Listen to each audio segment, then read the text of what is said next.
मैं गरिमा अग्रवाल आप सभी का वंदन करती हूँ, अभिनंदन करती हूँ। आइए आज हम जानते हैं आशा भगवती व्रत पूजा विधि के बारे में। यह शिव गौरी पूजा अखंड सौभाग्य के लिए की जाती है।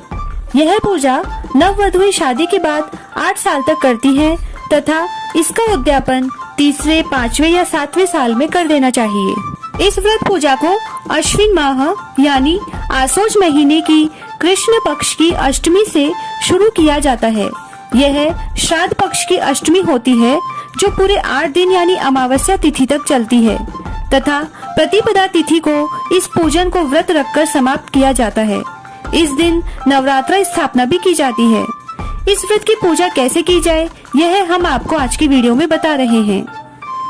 इस पूजा की सामग्री है थोड़ी मिट्टी, गेहूं, रोली, मेहंदी, काजल, दूब या दुर्वा, 8 तार का डोरा, पैसे आप चाहे तो रख सकते हैं। कुछ लोग रखते हैं और कुछ नहीं रखते हैं। कुछ लोग इस पूजा में दीपक भी जलाते हैं। यह है हमने मिट्टी के गणेश जी बनाए हैं। सभी व्रत पूजा में हम इसे गणेश स्वरूप मानकर विराजमान करते हैं। आप चाहे तो यह सुपारी पर मोली लपेट कर भी बना सकते हैं। अब हम 8 पत्तियों का इस तरह चौका लगा लेंगे और एक जगह बीच की होगी। इस तरह सभी सामान हम 9 जगह रखेंगे। कुछ लोग बीच की जगह को मिलाते हुए 8 स्थान ही बनाते हैं। आप चाहे जैसे कर सकते हैं। फिर हम सबसे पहले थोड़े गेहूं बीच में रखकर उस पर गणेश जी विराजमान करेंगे, उनको तिलक करेंगे और स्वयं को तिलक करेंगे। उसके बाद 8-8 बिंदियां रोली, काजल और मेहंदी की सब 9 स्थानों पर लगाएंगे। फिर 8-8 गेहूं, 8-8 दूब या दुर्वा सभी जगह रखें।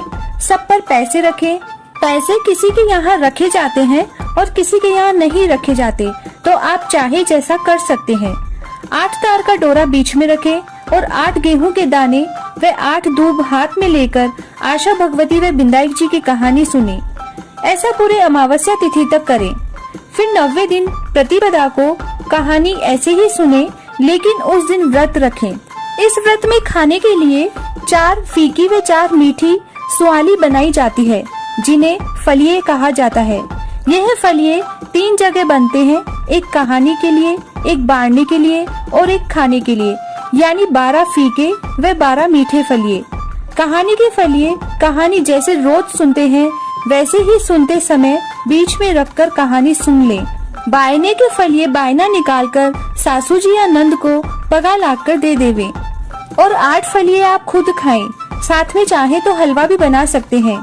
आप इस व्रत में केवल फलिये, हलवा और चाहे तो दही खा सकते हैं। आपके हिस्से के फलिये आपको ही खाने होते हैं और कुछ नहीं खा सकते हैं। इसीलिए आप जैसे खा सके उतने ही साइज के फलिये बना लें।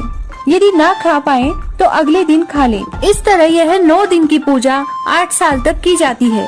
इस पूजा का उद्यापन आप तीसरे, 5वें या 7वें साल में कर सकते हैं और यदि चाहे तो आप 8 साल सुनने के बाद 90वें साल में इस कहानी का उद्यापन कर सकते हैं।